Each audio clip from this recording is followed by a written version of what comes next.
Listen, man. We big time now, right? We big Hmm. time. So yeah, redid some things, made the show look right the way it's supposed to be. Montel Allen, what it do, man? Team No Sleep, bro. Man, blessed as always, man. Got to give glory to God no matter what the Yes, sir. situation, the scenario is. I see you looking good and clean with your shave Yeah, I got some. everywhere, brother, man. Yeah, got some things to talk about after the show. Yeah, We back. we back. That's I'm what just I'm gonna talking I'm gonna about. leave it at that. I'm gonna leave it at that. Yeah. I'm gonna put that out there in the atmosphere. But yeah, your boy back. There we go. There we go. And So you get what I it. tell you, man, I was gonna do, man. I said I was gonna say some prayers for you, make sure you get back, and everything was gonna be all right. I'm glad it all was all working out. Everybody out there, welcome to the show, Team No Sleep. We're doing it big, better, and badder as usual. Good, I know we big, took a better, and week better. hiatus, but we here, man. Let's Yes, roll. sir. Yes, sir. Listen, we're gonna get into the stories, but we have a co-host coming on, wanting to chop it up with us and get into some of these stories. So without further ado, let me go ahead and bring in our guy, ladies and gentlemen, Mr. Walter Strong. Not the first, second, but the third. Mm, mm, mm. Looking like a Good doctor right evening. there. Yeah, Good You know, he look like evening. a Good professor or a evening. doctor. Hey, trying to be a professor of just producing great content, and the only way you can do that is get on Team No Sleep's show. It's the only way you're gonna produce great content. Good evening, gentlemen. You say you guys are back. I guess this is what Lethal Weapon 3. The question is Listen, who's Mel Gibson and who's Danny Glover. I'm I'm Joe always gonna Pesci. be Danny Glover. I'm listen because I'm crazy like that. Listen, okay, let's go. Let's get focused, man. I tell you what, folks who don't know, you were here before, but tell folks because you've kind of branched out a little bit and you started a Mm. whole nother aspect of your business. So talk a little bit about what Walter Strong is doing and about the new channel that you got as well.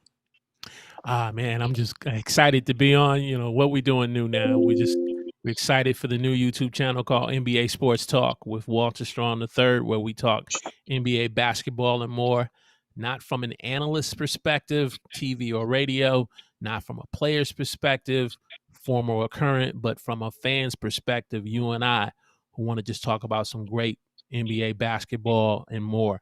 So, other than that, we're doing good. We're just working on building up the coaching program that we're looking to work on in 2024.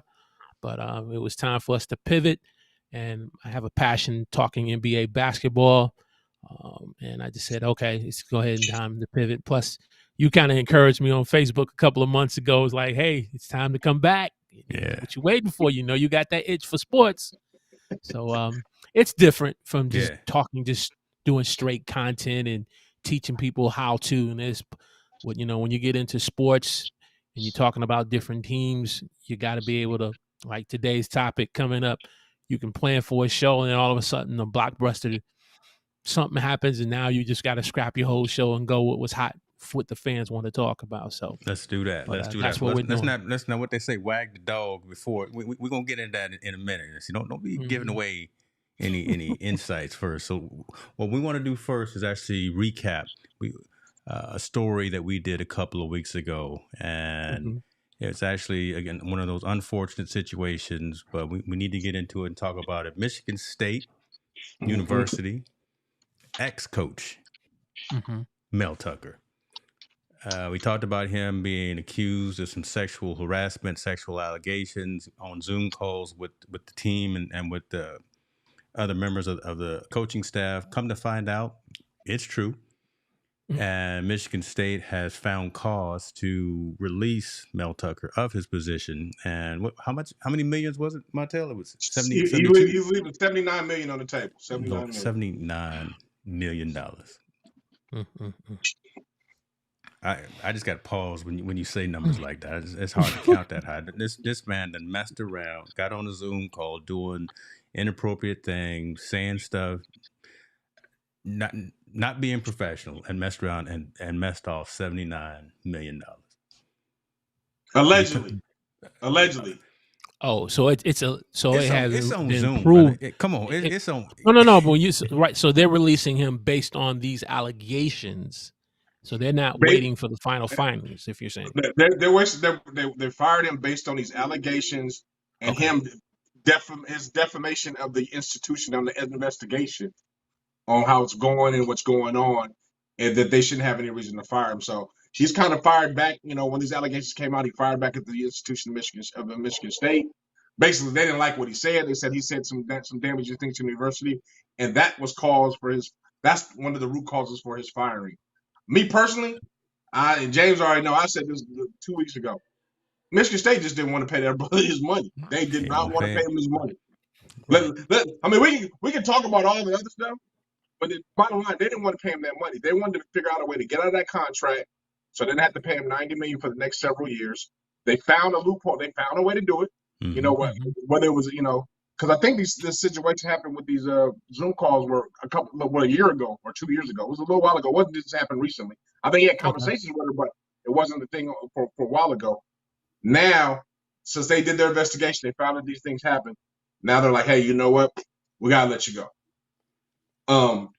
That's the bottom of it. I think they just didn't want to pay the brother, and rightfully so. That was part of it, and that's not going to come out except in the closed doors and the back rooms. No one's going to specifically say that, but that's what's happening, right? They're not going to pay him. They're alleging again that they got the termination for cause, evidence of misconduct that warrants termination of cause. Tucker and his attorneys push back. They're trying to fight this whole thing, but I think it's a lost cause because, again, when you have video, when you have audio, when you have recordings, and in today's world, everyone's got these phones. Look, there's records of the conversation, and it's just a bad look for Mel Tucker. I'm not even going to call him coach right now. So what are your thoughts on this, Walter? It's a tragedy. It's a tragedy that that a young, promising coach from a talent standpoint who probably worked his way up the ranks. I'm not too familiar with the Michigan State University program, but if he's had time where he's played as a player and he's really pushed himself for this moment to now self-sabotage himself like that, it's a very sad day, not just for him, but also in terms of for the university. I'm quite sure the university had high hopes of him being able to do some things because the number one team that in the Big Ten everybody wants to beat, even though they're not a powerhouse anymore like they used to be, is still Ohio State. That's the standard from a Big Ten team that you beat. And so to have this guy do this, you can't fault MSU for making the decision that they made. I think you got to peel the onion back a couple more layers than that. I think in this day and age, it's all about recruiting in the NIL, right? It's not. It's to face what you have for NIL and for recruiting. Mel Tucker has not done a great job in the state of Michigan. Remember, you don't even have to go to Ohio State. You just go across the pond. In Ann Arbor, you got Michigan, where Harbaugh has created a juggernaut over there, and where 3 or 4 years ago you were competitive with Michigan State, and now Michigan State is going to catapult themselves to be, number 1 and number 2 team in the nation. So you're not attracting people. You're not attracting NIL money. It's time we got to change face, right? We got to change face, and we're locked in this contract with this gentleman for the next 9 years. We got to figure a way to get out. And I think they figured out a way to get out of it. And let's be honest with you, it doesn't seem like Coach Tucker had a really good relationship with administration in Michigan State, because if you did, they figure out a way how to get rid of those things and sweep these things under the rugs. I'm sure, 100% sure, he's not the only coach that's had some either inappropriate conversations or appropriate activity within a university that they sweep under the rug. They figure out a way, bypass it, and go. This guy, they didn't want to do that at all. They didn't want to make anything, because we got to think of it. We can just pivot a little bit way more down the street in Northwestern. They hid that for so long. That's been going on for years. And now they just started to bring it to the table because they love that coach. They wanted to keep him there, so they kind of swept it under the rug and hid it. Mel Tucker's stuff is kind of recent. They were like, we're not hiding nothing. We want you out. And that's because there's a $79 million attached to it. That's the only difference. If Mel Tucker was costing them $2 million a year, I don't think we'd be having to have this conversation with nobody. Wouldn't even be a conversation. But $79 million? Oh, yeah. We got to figure something out big and get it out there, because they're going to have Michigan State's going to get 2 backlashes if they were just to fire him. One, because it's an African-American coach. They're going to say, why you let it go? And 2, he really hasn't had a losing record. He's always been mid-level. He's got him to bowls. It's always been at 6-6, 7-6. So it's really hard to fire someone that doesn't have a losing record, especially when they got a 7-year contract lingering over. Yeah. I do agree about the 79 million, but you bring up an interesting point in terms of he's not really had a losing season. So Mhm. does the pressure also come from the standpoint that it's going to end up hitting the media, not just from a local or regional aspect, but it can also hit nationally? Because when you think back in terms of the Mhm. Joe Paterno situation, Mm. Yep. once that hit a national level, the pressure that it then put upon the university, on its alumni, it was very difficult for. And then, of course, you had a whole nother level in terms of criminal activity there Mhm. that happened. But again, once it hits a certain national media standard, the university, it becomes difficult for them from a public relations standpoint Yes. to survive from it. So Yep. I think it's a True. combination of $80 million, just for purpose of rounding it Mhm. up tonight, and then two, the PR nightmare.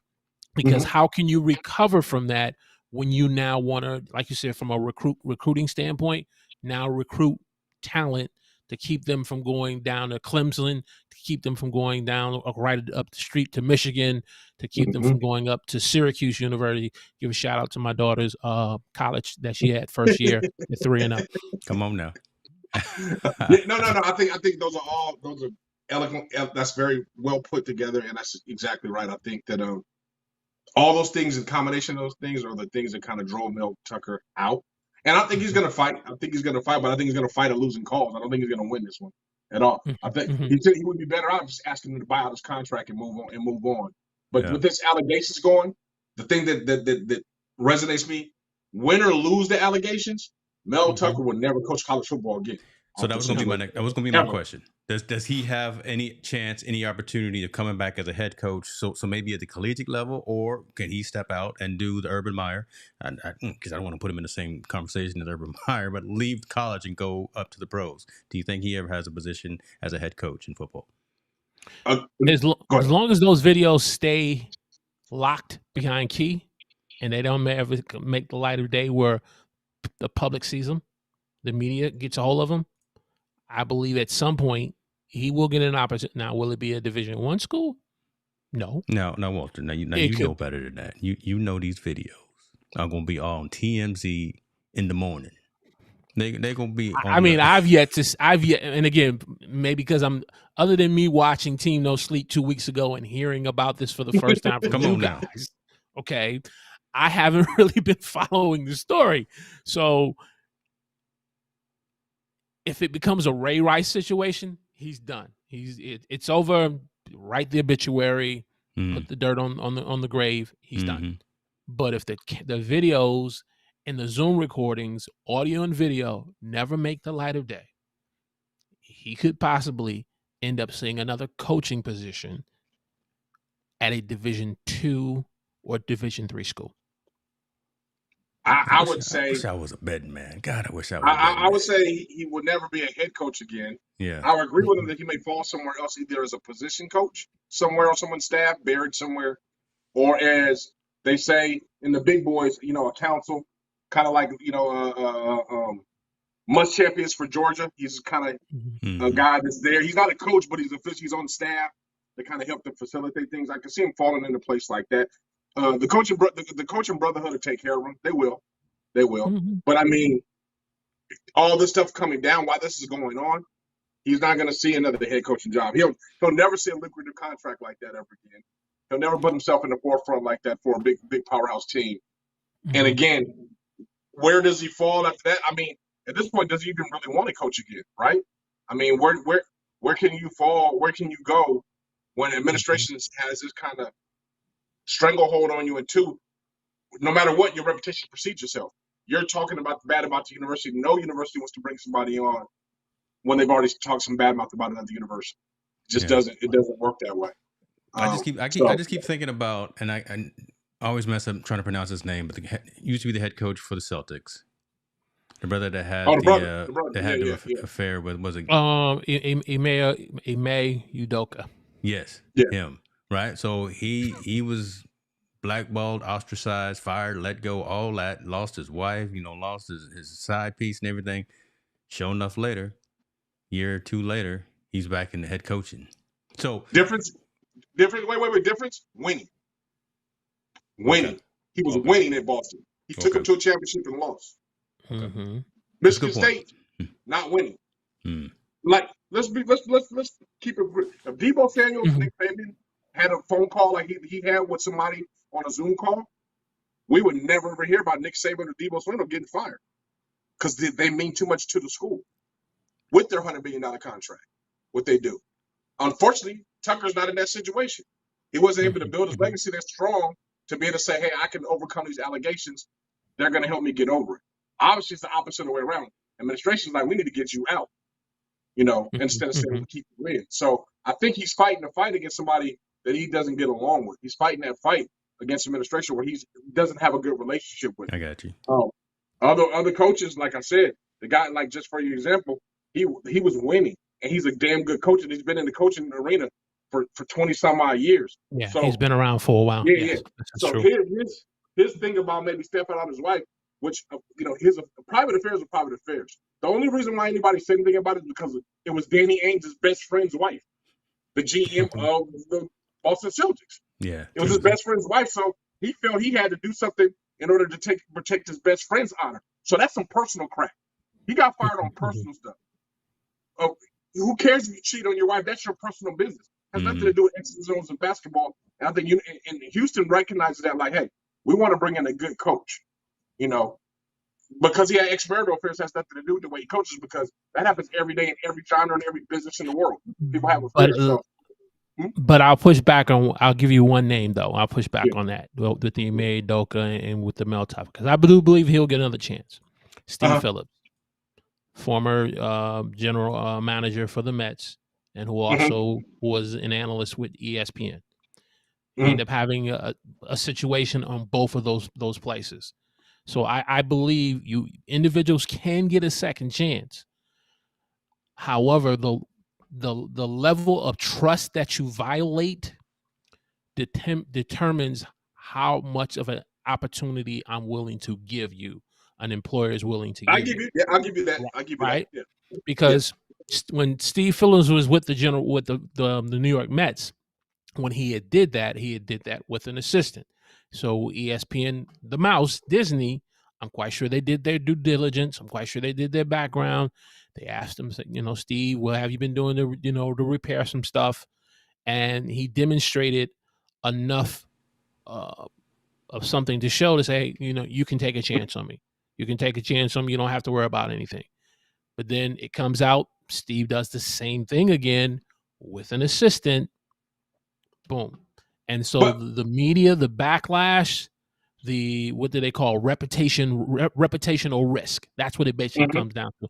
How much of a reputational risk are you to me? Ime Udoka to the Houston Rockets.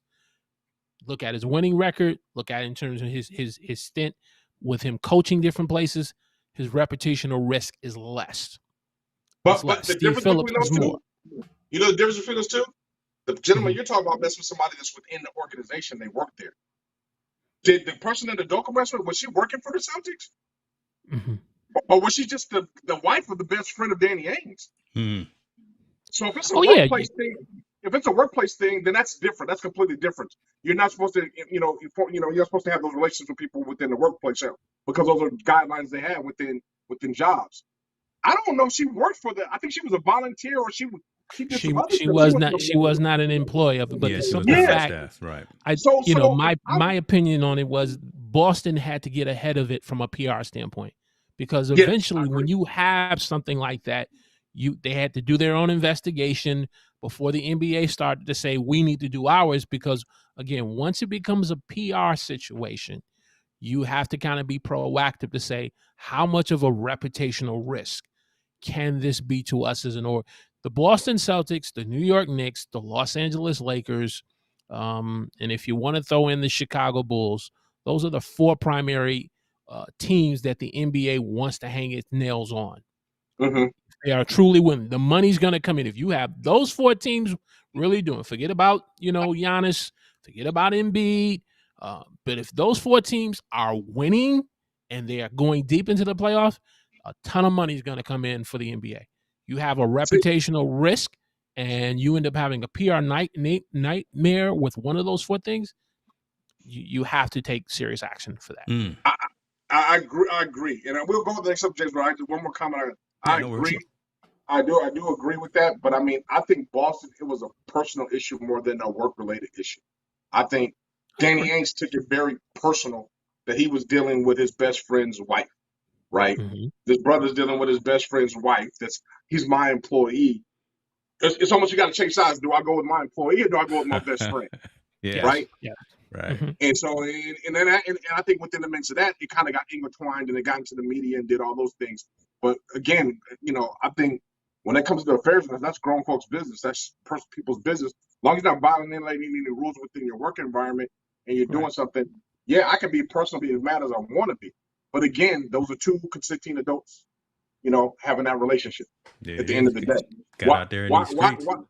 Why are sports involved when that's nothing? That's something that's completely different. And I agree.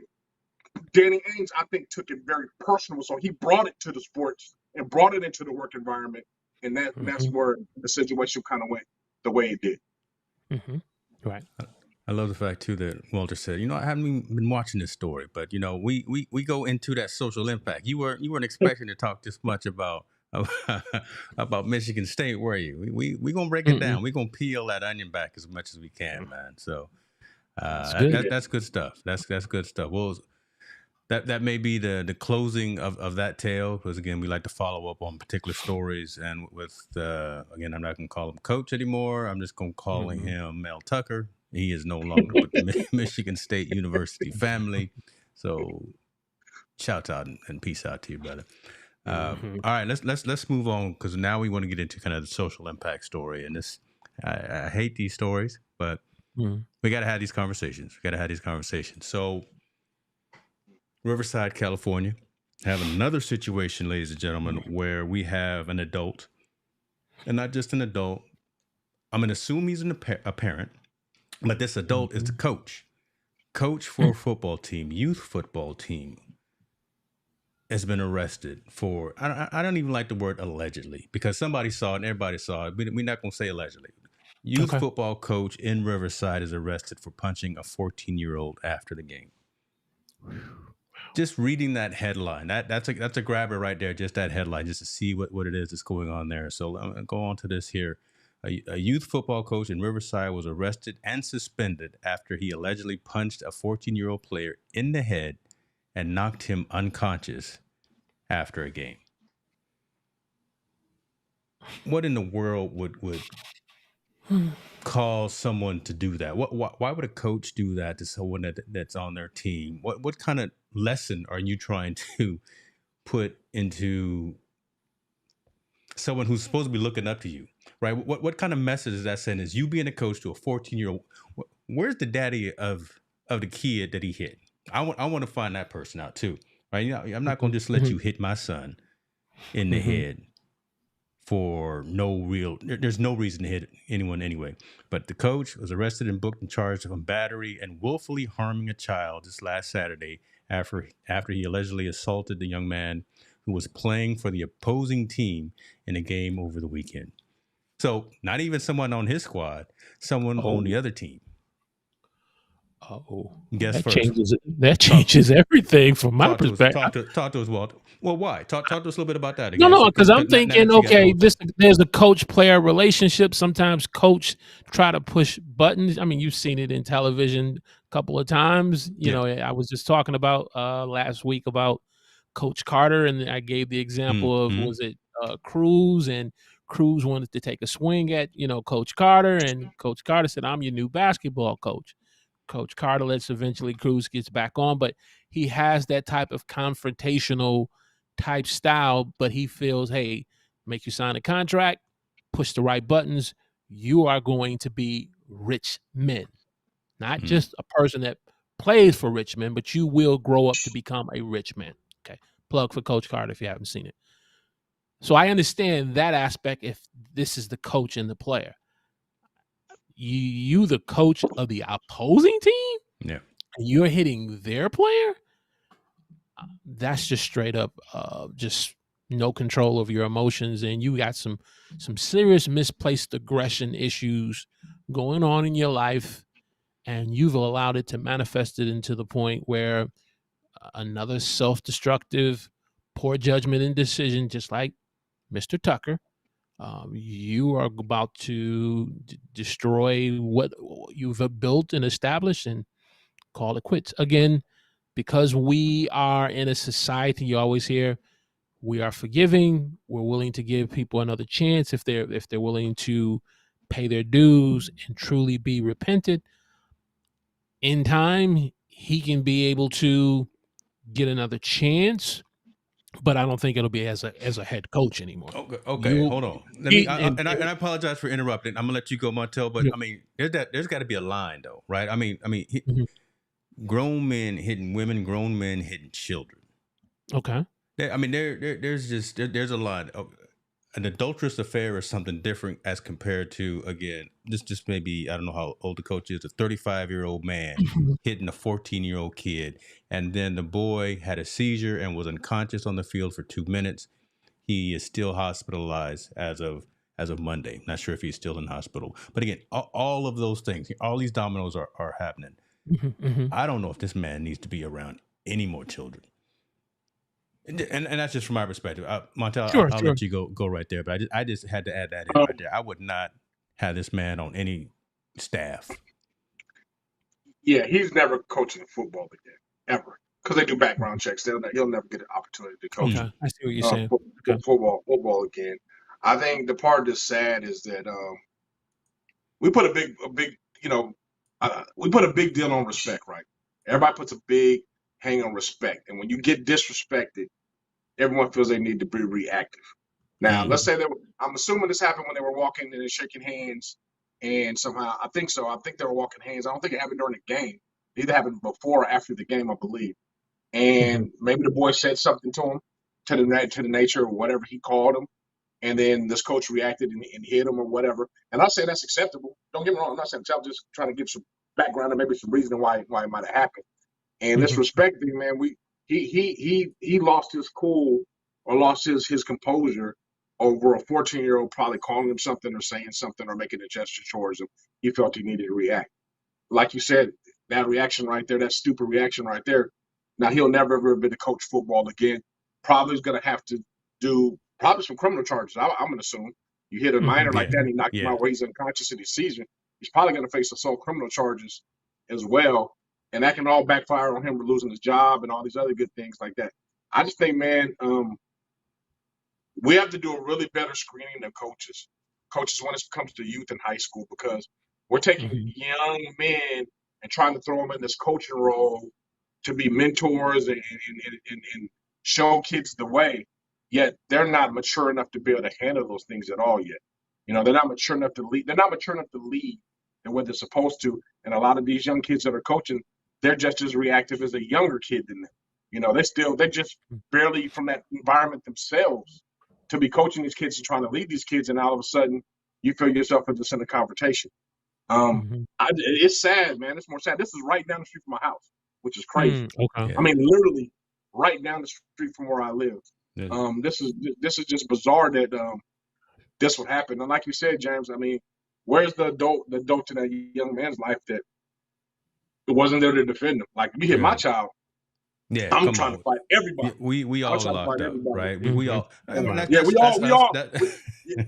all going to jail, and we're gonna be fighting in jail soon. As soon as we get booked and we get in the holding cell, it's on again. Like, There gonna be some more furniture moving, right? And that's us as dads talking, right? I mean, but that's true, right? Someone try to roll up on our kid, but this all happened after the game.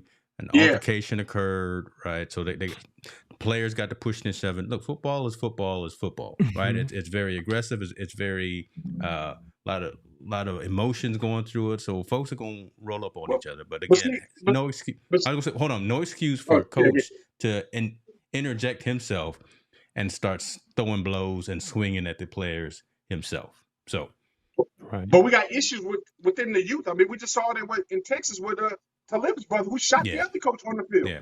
Yep. I mean, there's something with these guys coaching.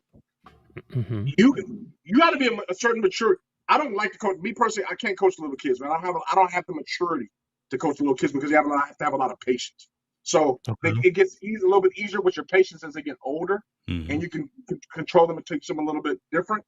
But these kids, I'm assuming that kids in the league where they're probably from 13 to 15-year-olds, right?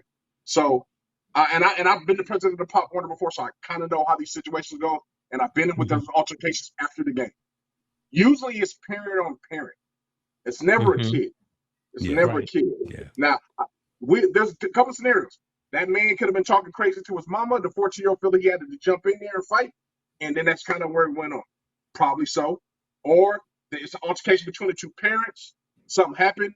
Young kid tried to intervene or whatever. He tried to put his 2 cents in. They got into a squabble. I mean, it could be all different kind of scenarios and situations is there. But again, when you have people, immature people that's supposed to be a leader of these other young men, you better be mature enough to walk away when anybody says anything, right? Yeah. You just kind of just go away from it. Don't worry about it. Hey, I take my wins and losses as a man. I just keep it on moving. But this situation right here, this man assaulted he hurt a young man. He hurt him.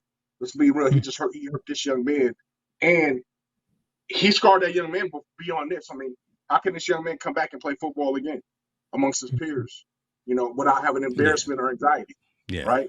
How's he going to look at any other opposing coach when he does play again? I mean, he might have just ended that young man's career, really, by playing football. Probably took all the love of the game from him at this tender age of 14. When you're out there just learning how to line up, when you're just learning how to read a playbook, right? When you're learning all the fundamentals of the game, and it was probably just enjoying being out there with a team, and then get to pushing and shoving because the score is whatever, and it's a very emotional game.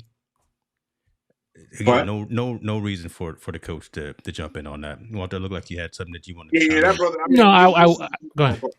No, go, please go. No, I was going to ask you, does this school, the schools that are involved, is there a historical background in terms of them playing each other so competitive where there's been incidents between players? Because I was trying to play through my head, okay, is he a coach where he was going after their star player and who was really putting or hurting on his team? And the star player says after the game, see, no matter what you threw at me, coach, I still put a hurting on your guys. And then it just, just trying to make something to be common. Common sense, because I'm like, where's the common sense? I'm like, I can't even find the common to attach to the sense. And I'm like, wow. I'm with you. I can't fathom what a 14-year-old, because it was a high school, it was a youth game. I can't fathom what a 14-year-old can spark me to want to hit him. You can tell me, he could call me every MF in the world, talk about my mama, whatever. I'm like, dude, you a little kid. You a little kid, you don't even know what's going on. And I don't even care if you're in a grown man's body, you're still a little kid. So right. My thing with that coach should have been a de-escalator instead of escalating the situation, regardless of what anybody said to him when you leave in the field. Whether you won or lost, whatever, no matter the situation, parents are going to be mad because parents are parents, right? They are always going to be there, be boisterous and voice their opinion and have either positive or negative comments.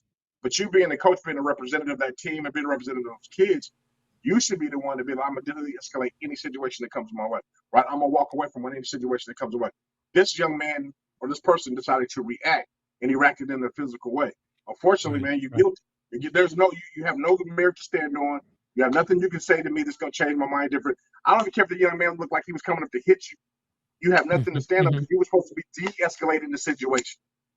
Right. De-escalating the argument you were having or the discussion you were having with the parents, walking back to your car or whatever. You're supposed to be de-escalating it, period. So now he's found himself in this situation, $35,000 bond, which ain't nothing. He only got to pay 10%, $3,500 to get out. But, he's got a bond now. He's got to go back to court. He's going to be charged with assault charges. If I was a parent, I'm pressing criminal charges on him, regardless of the situation that goes there. If he had a love for football coaching, he'll never do that again. And he probably won't be able to teach around or work around kids ever again either, because it's going to go on his criminal background record. So this gentleman lost a whole bunch going into this thing. 5 minutes of irrational behavior just dominoes and screws up all these lives, right? Yep. Man, that's a shame. So you're right. We got to do better, and just wanted to put that out there because we're all either sports fans, sports athletes at one time, coaches. We know someone who's in these situations, and just to see this and to hear this, and again, for it to be literally in your backyard. Right down the street, man. Right down the street, man. You know, I pass that school we every can't day. say that. We can't say that it's not in our area, right? Because again, that's your neck of the woods, and the situation happened up here, up in Yuba City, again, right down the road from me. And Walter, I'm sure, if we flip through the newspaper, we could find some things in your neck of the woods as well. So we can't hide and can't run from it, but we got to have these conversations so folks will hopefully get better. All right, let's get into it. I saw Mr. Cox in the building. Again, on put that comment up. Good to see you, brother. It's been a minute, but good to have you in the building with us. Let's get to football. Let's talk some football for the grown folks. All right, we got Pop Warner here, and it was a bad situation. But let's talk football for the grown folks. It's still kind of a bad situation, but this man right here, I just don't know about. I just don't know about Brother Kaepernick. I pray for him. I pray for him. He could still ball out if he wanted to. Seen him out there running drills. Seen him out there heaving the ball 50 yards. He still got some speed on him. Right. He can still dab people up. The situation right now that we're talking about, though, are them New York Jets. Lord have mercy, them New York Jets. Night 1, September 11th, 4 plays in. The mini GOAT, because Brady is the big GOAT. So, Aaron Rodgers is the mini GOAT. Goes down, torn ACL. No one, you can't write that. I mean, that's just horrible all the way around. Then they bring in the backup, Zach Wilson. Lord have mercy, Zach Wilson. Pray for him too, because when you got Joe Namath calling for you to be tar and feathered, that means you really bad. Joe Namath said, "Listen, get this man off my squad because he's embarrassing and he shouldn't be playing." Case in point, Colin Kaepernick has written an open letter to the New York Jets saying, "Man, listen, just put me on the practice squad. See what I can do. Let me come out there and hook it up with your 3rd and 4th string folks, right, on the practice squad, throw the ball and run some routes and call some plays. See what I can do if I can bring you some value." You guys think Colin's going to get on the team? No. What? No. This New York media does not want any type of controversy that he will bring, even if he promises to be a faithful, good, pardon the lack of words I'm going to use, a faithful Boy Scout. I'm trying to call a man a boy, but even if he wants to be a faithful Boy Scout and he will toot the company line, they're not going to want that type of smoke that he's going to bring. You hear people talking about, I want the smoke. New York don't want that smoke. Not that we've been talking about PR issues. He is a PR nightmare waiting for your organization. Let me ask. Let's dive into that. Why? And again, this is. I'm just going to pick scabs. I agree with you to an extent, but I just want to hear this, and I want to assume that. Why do you think that if he comes in, you think he's going to be out there kneeling? Do you think that he's going to be out there with the Black Lives Matter as opposed to paying attention to the playbook? Do you think he's going to bring in because he's already had the conversations back in the day, I'm not going to work for these slave masters, all that, right? I mean, he seems to be waffling and going back and forth. I make all this noise when I've been kicked out of the league, but now I keep trying to have these mini camps. I keep trying to bring all these coaches over to my field, watch me play, watch me practice, and now I'm writing open letters. I got J. Cole posting letters on Instagram saying, let me get on the practice squad. So why do you think he can't lock in and bring value to a team as a quarterback, as QB1? Because that's what he wants. He doesn't want to be a backup. Come on, Colin Kaepernick, he doesn't want to be anybody's backup. He wants to take over the Aaron Rodgers job at the New York Jets. I think for me let me make this one point, and then Montel, Professor Montel, I'll let you go. I have yet to hear a press conference or some type of interview since all of this has happened for him to let us know where he stands on some of the same issues that got him all in this situation that he is now. Okay. So if you are still holding that position, Mm-hmm. and you still believe in that the NFL needs to do something more and you need to kneel, the New York media is not going to want that smoke. If you do an interview and you say, I've changed my position and I'm willing to stand now, there's going to be a level of smoke that's going to come with that too. And I don't believe the Jets are going to want that smoke. New York's probably the worst place for him to be if he was going to come into the league. Just again, because of everything that went down, because of where it went down, and to come in there with that mentality and that history, New York's probably the worst place for him to be. Okay, Montel, what you think, man? I believe Cap can't come back in the league, man. Oh, Lord have mercy. He's blackballed, man. You done He's with just him? blackballed. I mean, but let me state this first. Yeah. Kaepernick was not wrong in this thing. He wasn't wrong. He was fighting for social injustice. He was fighting against police brutality. He was fighting for all the things that was right. I thought he did it very elegant nicely on his platform. I can't say elegant. I don't know why, but he did it in a very nice way when he did it. And I agree with Kaepernick. I really did. I thought he was in the right thing. But the problem is, the guys that were cutting your checks didn't agree with it at all. Their businesses, that went against their business model, that went against their belief, that made people made people not like football for a while. And they will never forgive him for that. Yeah. And when you can't forgive somebody for something, you don't jump back in a relationship with them. You don't. They got divorced.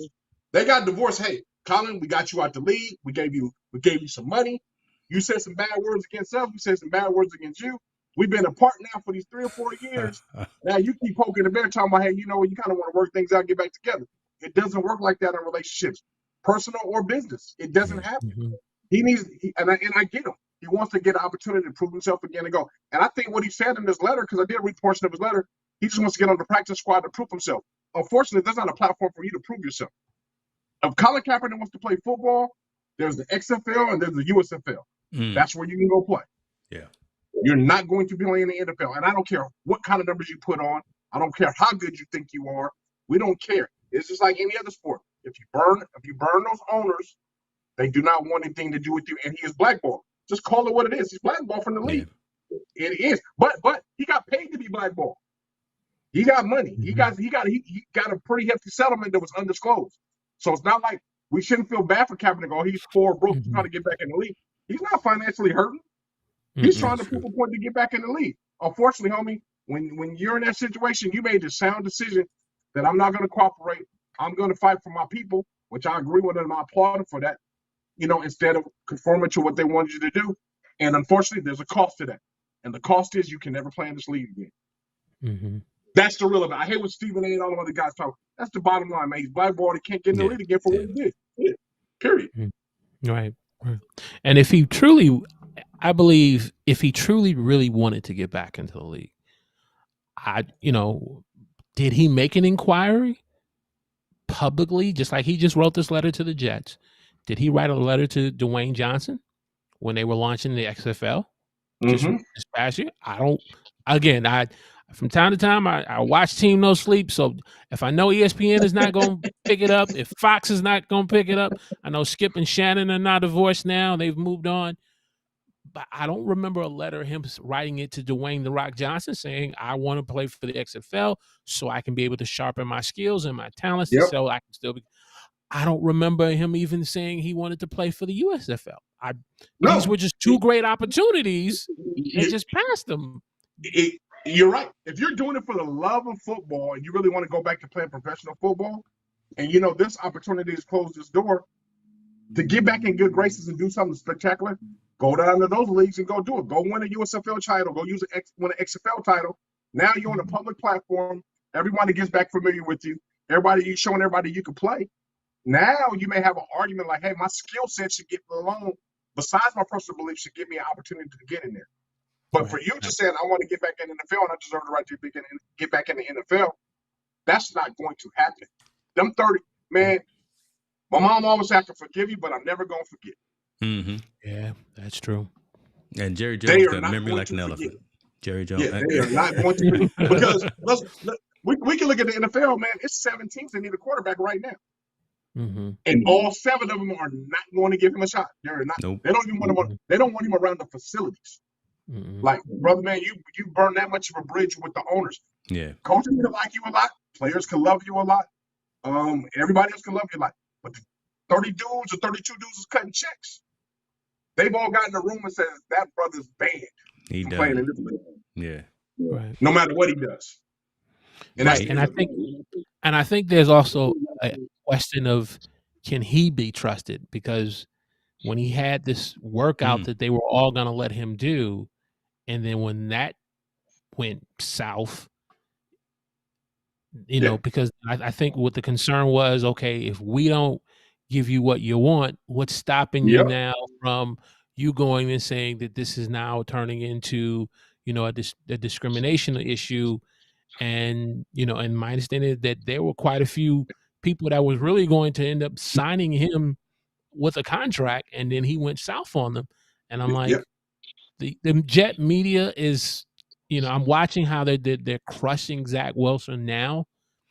And I'm saying to myself, you can't blame him from a standpoint because of his talent. His talent is for what it is.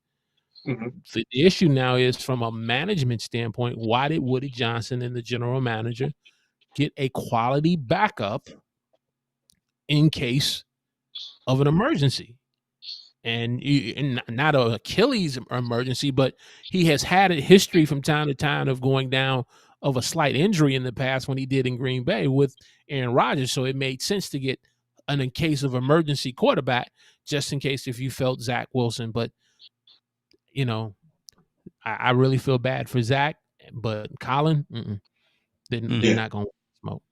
They are not the street guys.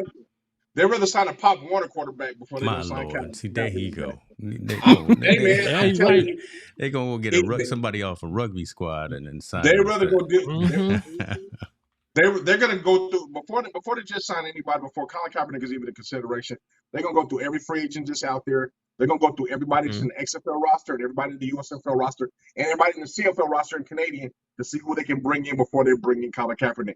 Anybody that brings Colin Kaepernick for anything, it's a PR. Just to give some pub on it, say we did something, you know, hey, just so the NFL doesn't have a black eye saying we're being discriminated, but we'll give a try, but he's not making any squad or anything, no matter what he does. And that's the crazy part about it. Like, Colin, I know Kaepernick says he loves football, he wants another opportunity, but the opportunity has to come at the lower level, and he has to dominate that at some point. He has to dominate. So, I don't, man, I say walk away, man. I think his legacy is, and we've said that before, but he still right. He's an opportunistic, right? He finds a situation. Oh, Aaron is down. Zach is terrible. You know, here's an opportunity for me to come out there. He says I'm going away. I don't want to have anything to do with y'all. But yeah, man, just take your toys and leave because they're not letting you in the sandbox. Sorry, right? I mean, it's not tough. that sandbox. Not you that can't play in this one. And you know what's funny? He would be the face of an XFL or a USFL organization. Dwayne Johnson would let him in a minute. I think if he picked up the phone and called Dwayne Johnson, I swear there would be some type of something that would have Colin on somebody's squad. We're on a small scale though. Hold on. I think you should be saying, Dwayne Johnson, how do I get to become ownership? If you want to change the whole narrative of how things going, how do I get to become an ownership of an XFL team, or how to become an owner of a USFL team to be able to bring some perspective of what's going on? So as this thing grows and my money grows, I can get to be with a partner that buys an NFL team. He's got to change the narrative different because he's not going to change it as a player. It's not going to happen. I don't think he's got to that realization yet. He still wants to get out there and suit him up. Yeah. Right. So, go ahead. I'm sorry. I didn't mean to cut you off. Sorry. Go ahead. Sorry. No. It just, again, he is yet to give a personal interview in terms of, since this whole ordeal happened, where his position is, if his position is changed, and so that way he can move forward. And I think also in terms of him end up being kicked out of the sandbox, as long as he continues not to sit down with someone and you know, whether it be Larry Nance, whether it be James Brown, Rich Eisman, somebody, and have a one-on-one conversation and say, here's where I am. If a team wanted to allow me to come back, rather than an XFL, USFL, NFL, here is my position when the Pledge of Allegiance goes forth. Rather if I've changed or I'm still with that position. Yeah. And here's how I can help an organization move forward, minimizing PR smoke. He's yet to do that. Yeah, don't want that smoke. God. Okay. Mm-hmm. Go ahead, Colin. We figure something out. We hope you land somewhere, brother. But it's not gonna be with them New York Jets. It's not gonna be with them New York Giants. It's not gonna be. I just don't know, brother. I don't know. We keep an eye out for you. We'll keep rehashing the story as you keep writing letters and having J. Cole post them on Instagram. We'll see what's going on. Wait. Before you move on, what kind of PR is that, man? Don't get me wrong. I'm a J. Cole fan. I can't make it up too, man. That's what happened. Why is it'd be different if you said Magic Johnson is endorsing you, right? Because he's a part owner, he's in the thing, or somebody that was in the professional realm to endorse you. That's another loss, man. You having rappers endorse you. You're just trying to get by. I think he's trying to make public opinion push him to catapult him into the league, and they've already shown they're not wavering when you do that. The NFL is not in the short for no fans, so it doesn't matter. They don't care.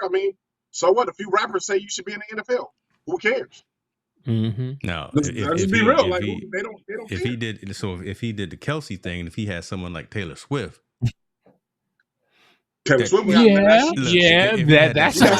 whole nother conversation. If somebody like they got now that that's Taylor a different Swift conversation, right? Then you're gonna get a phone call, right? If them Swifties or the Beehive or one of them get going, then that's a whole different conversation right there. But you know why? Because that's money driven, right? Don't get me wrong, J. Cole got some money, but he ain't got no Beyonce, Taylor Swift money. He ain't money. got that money at all. So he's not moving in that direction. And like I said, I think Colin Kaepernick's cause would be a lot more effective if you got somebody like a Magic Johnson to give him an endorsement. Yep. Someone like this, Venus and Serena give him an endorsement because they're under the Miami Dolphins. To go. Like he needs to get someone in there to say, hey, we need you in, not J. Cole sending your letters in. And also, I just think Johnson's and Magic Johnson and Williams, they have a little bit more influence because their money is invested in teams, so they can have a small say. It's not going to be much, but they can have a small say in what they're going to do or how maybe we should approach this and give this opportunity. But as of right now, that brother, you're out and you're not getting back in. The door is locked, closed. You can't come in this room. It's over with. And quit banging on the door because now it's starting to just get annoying. So now we're gonna call the police. You keep banging on this door, we're gonna call security, and you definitely not gonna get in. All right, let's see. So let's get into a little NBA now. Let's get into Walter's frame of mind, right? Things that you get down with. A little trade happened today. Yes. Somebody that I think everybody likes this man. To be honest with you, I think there is nobody who's a fan of basketball at the professional level who doesn't like Dame time. Damian just he plays. He actually knows how to rap. And this is true. He actually knows how to come up with some lyrics, things like that. What do you guys think about this? Damian wanted to leave Portland. Been there since day one. He obviously was interested in Miami because he's got squad out there. You got people out there, and they were trying to recruit him as well. Come to find out now, 3-team deal. Dame is over in Milwaukee. Wow. What do you think about these Bucks now? You gonna put some of that FanDuel money on these Milwaukee Bucks? Me? You want me to go first? Yeah, sure. Go ahead. Go ahead. Let's go with you. That's Dame Dollar, man. Dame Dollar. I think I hate to see time. What? I hate to see Drew Holiday get traded because I think he was a very big piece of Milwaukee. That part is kind of that's the bad part that had to be done in this trade. But for them to acquire Dame, they're along with Giannis and along with Middleton and along with Lopez. I think Dame gives them a different kind of field general on the floor. And we already know he's Mr. Clutch. Now all the pressure doesn't have to be on Giannis to score, especially we know Middleton's history, his health history staying, getting hurt, getting injury all the time. Dame, I think, can get him over that hump in the fourth quarter. I mean, in the playoffs as another scorer, right? He can give them another scoring asset, and plus it's going to open up the floor for Giannis. So I love the trade for him to go there. I know that wasn't his number one spot, But I think, I think it's going to take a little while for them to mesh because Dame's been used to be in isolation by himself. I got to do it all on my own for the last couple of years. Now he has two teammates he can go do. So it's going to take a little bit of time to them adjust and get ready to go. But I would say by the time the end of the year comes and that chemistry comes together, Milwaukee's going to be somebody dangerous to mess with. Out of the three-man trade, though, I think Phoenix benefited a lot, man. Phoenix got some really good pieces out of this trade. This complimentary. I mean, we already know Portland's going to be in the building phase. True. They're looking to try to get an 8 spot in the playoffs if they can even do that. But I mean, Phoenix really added some nice chemistry pieces. They got rid of Deontay Ayton. They got rid of his bad attitude that they didn't want there anymore. They got the I forgot the kid. I can't pronounce it. Yusuf. He's hurt prone, but when he's not hurt, he's not injured. He's a very productive center. So he's going to be a nice fit piece with Durant and Booker in over to the backcourt. I think Phoenix low-key got a really, really good deal out of this whole three-man trade, I think. But Dame Dollar, man, is in Milwaukee now, man. Bucks mean Bucks, man. That's called Dame Bucks. It ain't Dollar. Dame Bucks. That's going to be the Dame Bucks. So, okay, I'm going to get back to Dame, and then I see Tall Boys saying some things. But do you think that the Suns got better when Chris Paul left?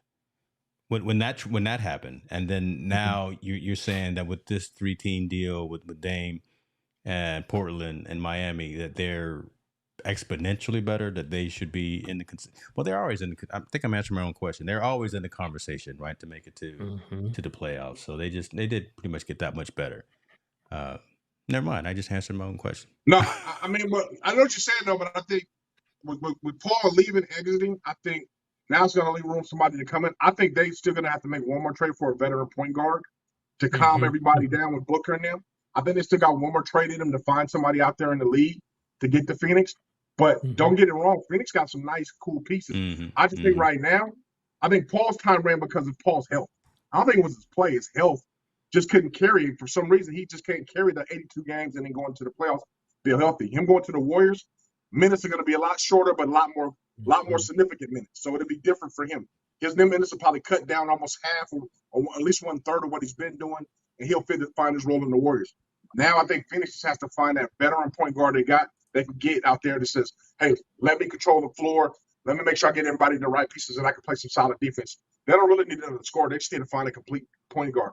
Who that is right now, I don't know, but I hope they get a veteran somewhere. I think of the Mitch Richmond trade from Sacramento to Los Angeles. When I think of Chris, I'm flashing back right here, right? When I think of Chris Paul from Phoenix to Golden State. But Walter, give us some insight on yours, man. Wow, this was a blockbuster trade. This is it, man. On every scale. Just watching the news reports that were just flashing for the last 2 weeks. Giannis is banging his fist saying, give me what I want or I'm possibly going to leave. Dame is saying nothing, but he's saying, I'm done with Portland. I want to go to Miami. But all the while, this was in the works.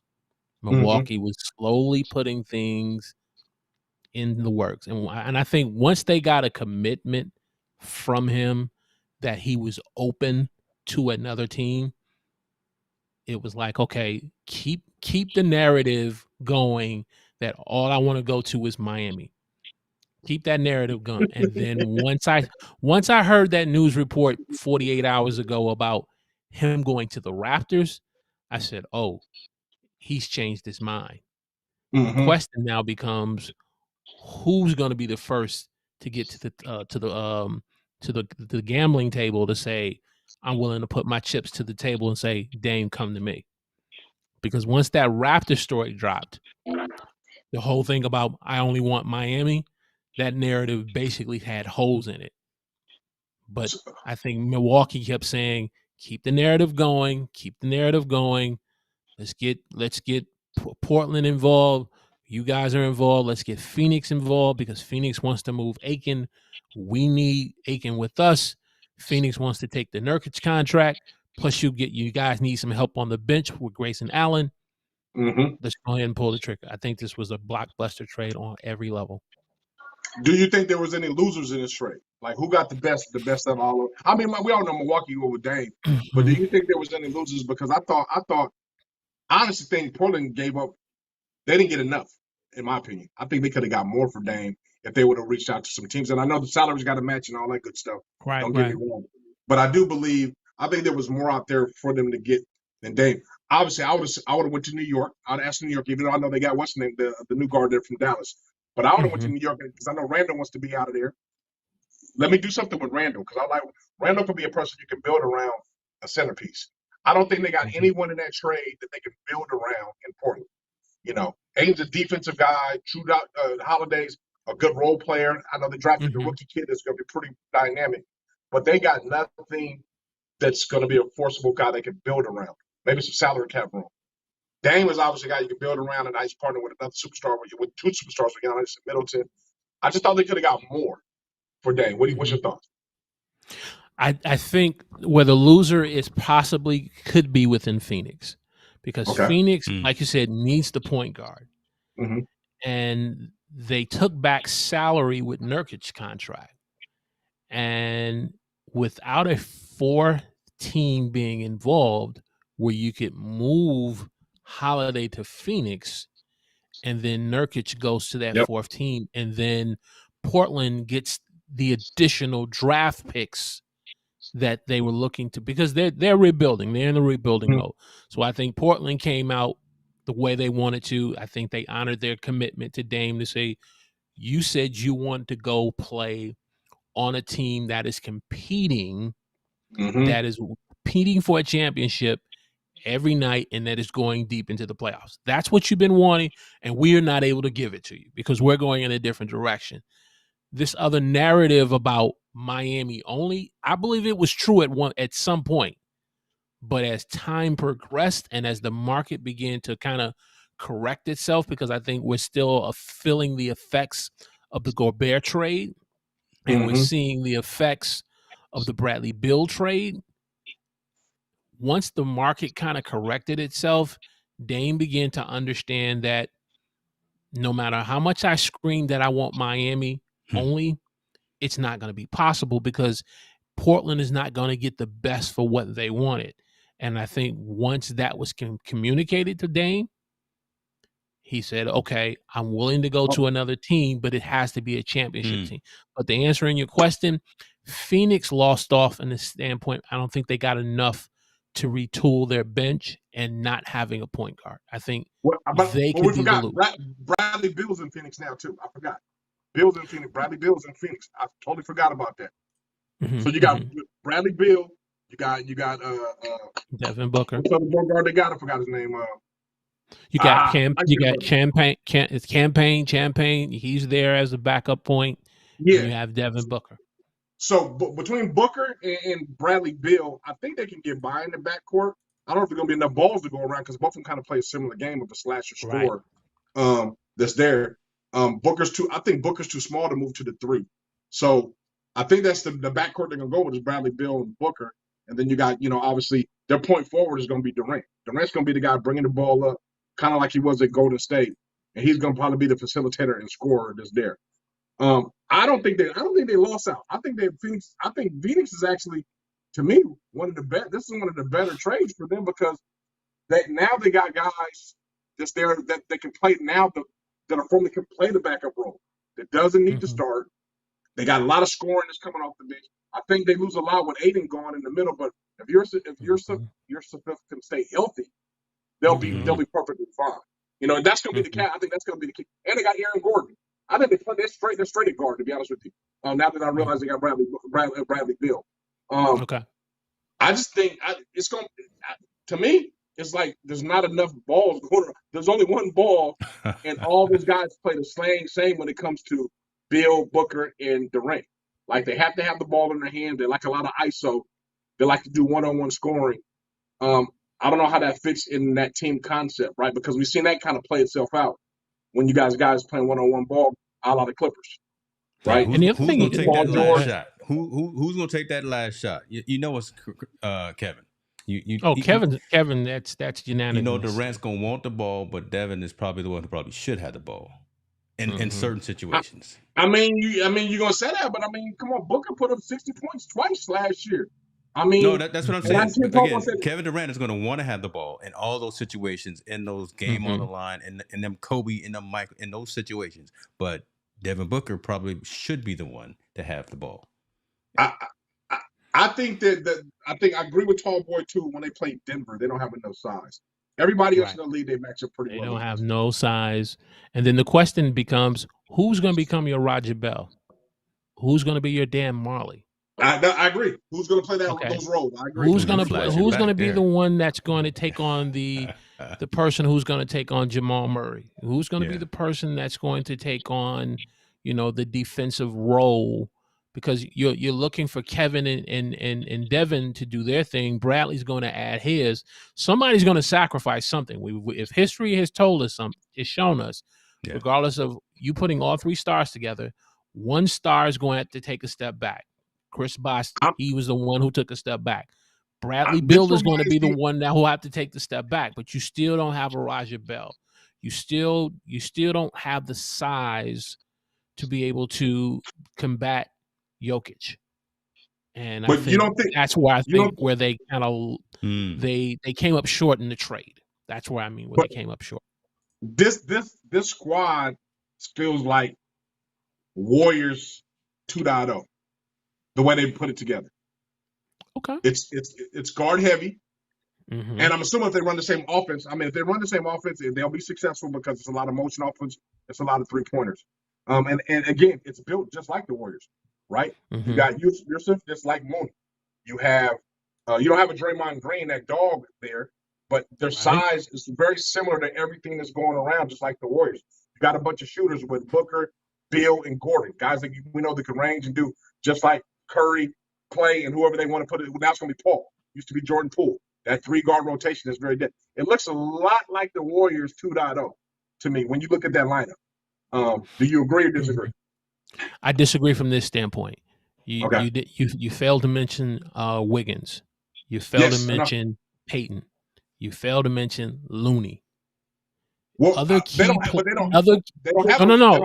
get what you're saying in terms from an offensive standpoint. Clay, Steph, I get that part. And you add Chris Paul, giving you some, he may have a moment where he drinks the fountain of youth and starts scoring like he did when he did in the finals. I get that, but you don't have those other components, and I believe that's what was missing with the Warriors last year. They realized they didn't have those components, and you end up having a team of Jordan Poole, Steph Curry, Klay Thompson, with all these scorers, and you don't have enough of defense aspect. There was not a clear balance there, and I think that's what Phoenix is still trying to address. I don't think they're done, but they realize they do need a point guard to be able to settle things down and say, hey, Bill, I see you. Let me get the best shot. Okay, I need to give this to Durant. I see, let me get this to Devin. You need a point guard who can be able to run that team, like a Rajon Rondo. You need a Rajon Rondo for this team. You need that type of point guard for this team. Now, do you think Monty's the right guy for this job? Monty, for this type of squad. Frank Vogel's the coach. Yeah, Monty's gone. Yeah, he's Monty. He's in Detroit with the Pistons. Yeah. I'm sorry, Frank. Do you think Frank's the right guy for the job? Excuse me. Great question. I don't have that's a wait and see to be determined. Here's a great segue on that. Here's a great and because you already got something planned coming up. Right, so let's go ahead and talk behind the scenes about what's jumping off with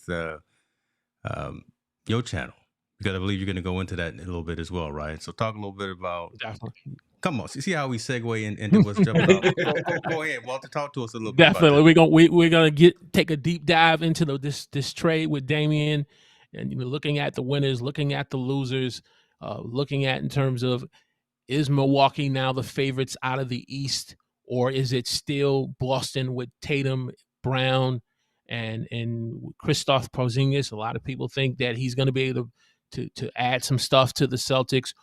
Or does Miami still have something that can help them to do that? Now, I will tell you, I had Milwaukee as within the Final Four before the Damian Lillard trade. However, once this trade jumped off and you got Middleton, if he can stay healthy, you got Portis, you got Giannis, you got Lopez. A lot of individuals don't know. If you look at the ESPN roster, Lopez has a twin brother on the team called Robin Lopez. You got Jay Crowder. So we're really going to go into depth and really see how this blockbuster trade is really going to change the landscape of the Eastern Conference. Who is going to truly be the beast in the East? And then we're going to ask the question. People had a major problem with the Miami Heat being formed as a super team. Does the Milwaukee Bucks now fit the format? Wow. It wasn't the players, but it was the owner and and team management. They just formed another super team. How do we as NBA fans feel about this? We're not asking it from the players' perspective. We're not asking it from the analyst's perspective. We're going to hear it from our perspective as the fans and more. That's what we're going to cover tomorrow night at 8 p.m. Eastern Standard Time.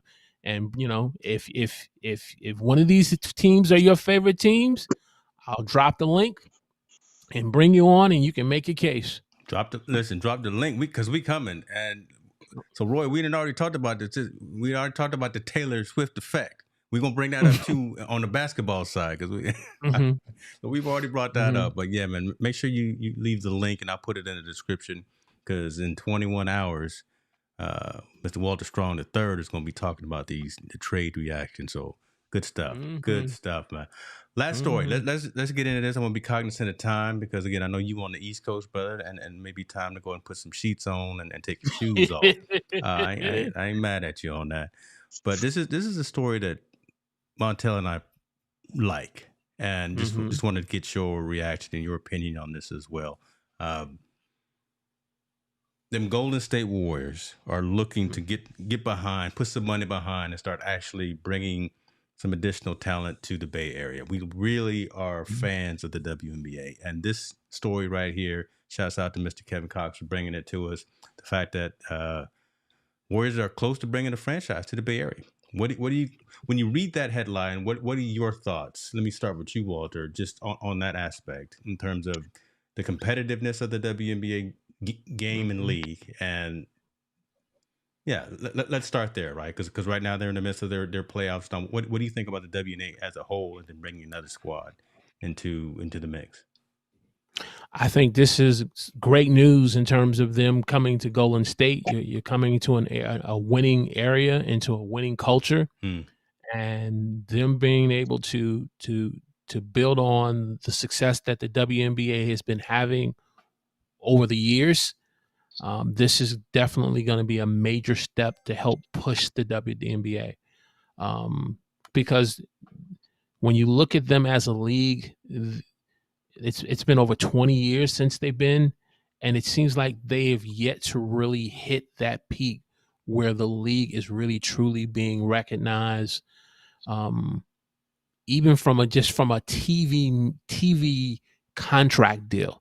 When you look at the TV contract deal that the men have compared to what the women have, you know, they are good enough where they should be on TNT. You know, instead of you having Tuesday nights basketball, that should be their night. You know, they should, when their season is going, there should be a Tuesday night for TNT for them, or a Thursday night for TNT for them.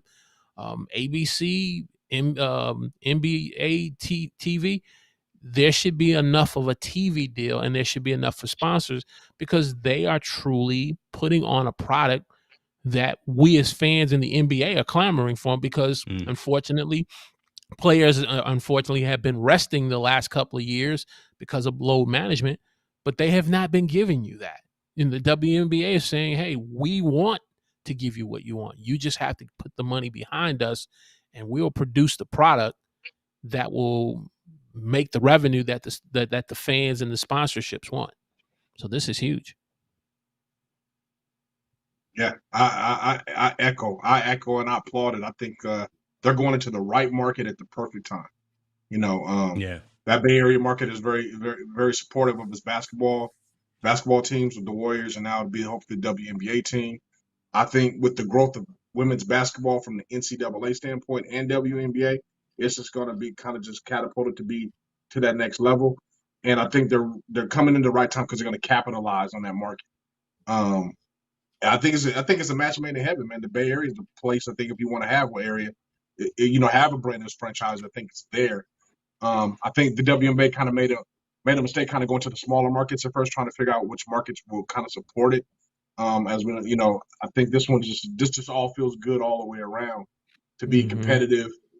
Utilize what the NCAA, market's going to do, because I'm sure since that new franchise, they're going to be able to get draft picks and kind of get in that realm and hopefully bring over a really top college player to kind of to be the face of their franchise. And once you have that, it's all about marketing, promotion, and putting out a good product on the court. I think the Bay Area kind of has an avenue to do all those things, man. And, I'm a big fan of the WNBA because I just think they have a product that's just not appreciated, right? It's not appreciated. The only thing that's missing from a WNBA game is a dunk. That's it. They do it. Matter of fact, I think they do almost everything else fundamentally better than the boys. Yeah, they do fundamentally better than the guys. If you watch basketball, the only thing that's missing is the dunk. Because they run their plays. They hit game-winning threes. They drive to the hole. It's really very team-oriented.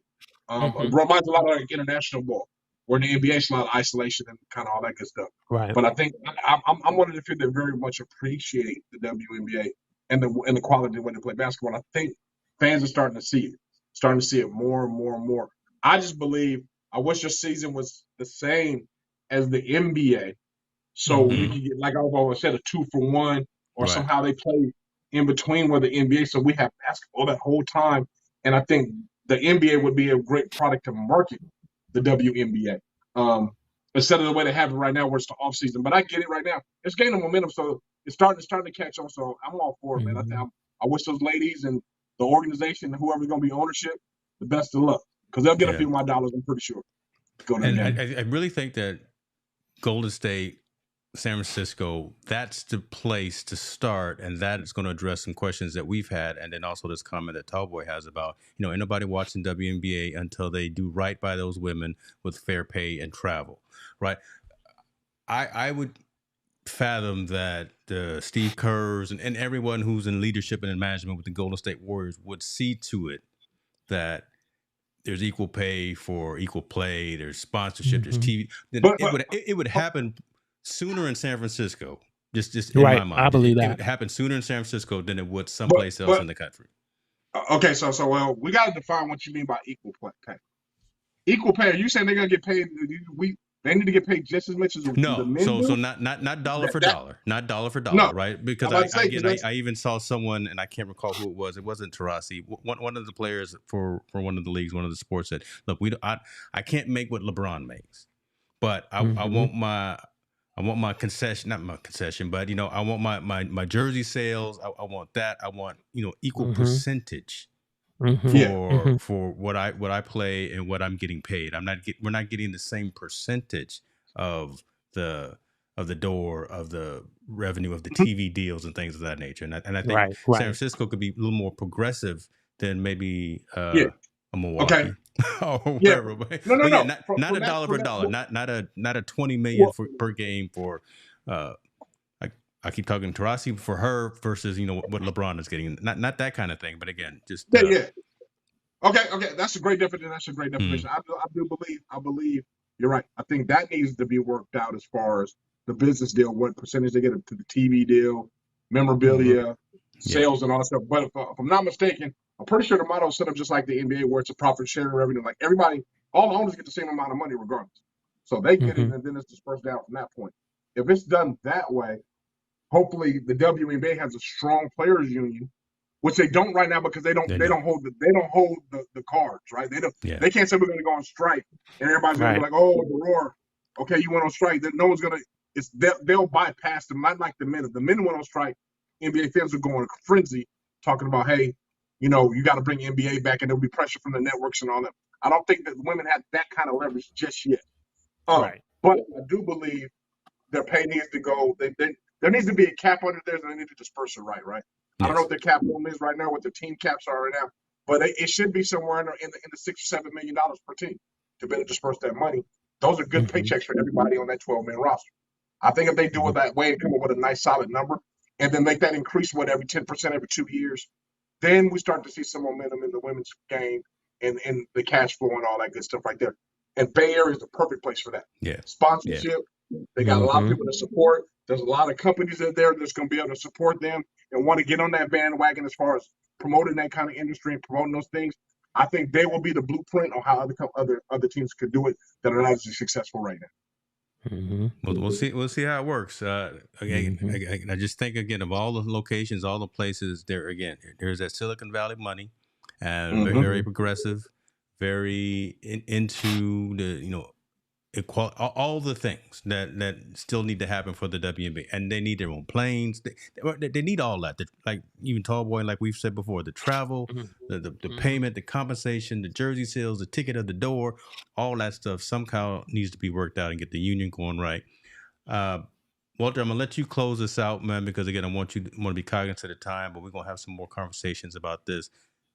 Close us out on this particular thing, and if there was anything else that's happened this week in sports that you want to talk about. If you want to talk about Deion losing really bad to them Ducks, you can do that if you want to, or we can do that later.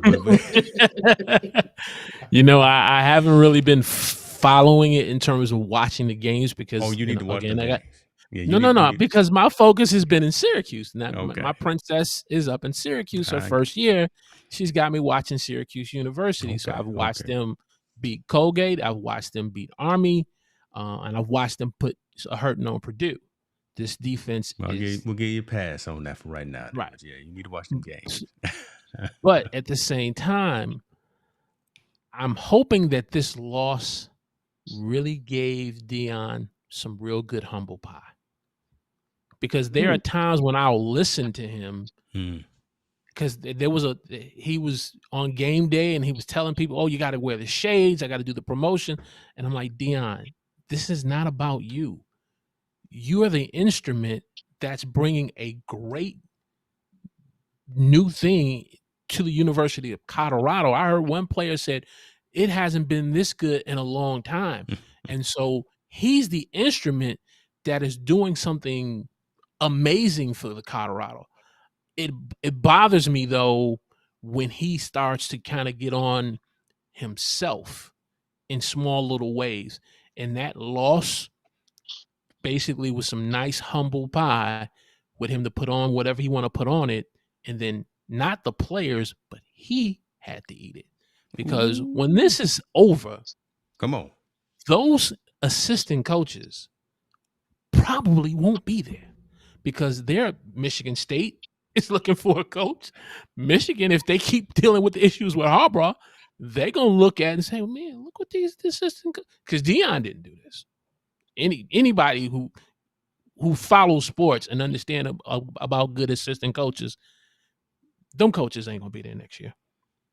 And then the question is going to become, can Deion replicate those types of Deion assistant coaches? And that's the question. But him beating USC next, is it USC this week? Yeah. No. Okay. No. I tell you what, we gonna set him up just like that. We gonna do. I shouldn't use this analogy. I keep using it. We gonna be like the crack dealer. We just gonna give him a little bit right there. Nino Brown. We gonna get. I am my brother's keeper. We gonna give him that right there because you said some things that I think we want to rehash and we want to come back and talk about a little bit more. Okay. So y'all make sure you subscribe and all that good stuff to both the channels. Yes. You can't let it go. Montel can't let it go. Go ahead. No, I can let it go. I'm just saying. You say your thing and then you take us home. I don't necessarily agree with all those comments. Yeah. So he can't leave it alone. This brother can't. I'm about to close right there, but I mean, I'll take us out of here, man. First of all, everybody please say your prayers every day. And man, be comfortable having uncomfortable conversations because that's how we learn. This is Team No Sleep. We out. Appreciate y'all. There you go.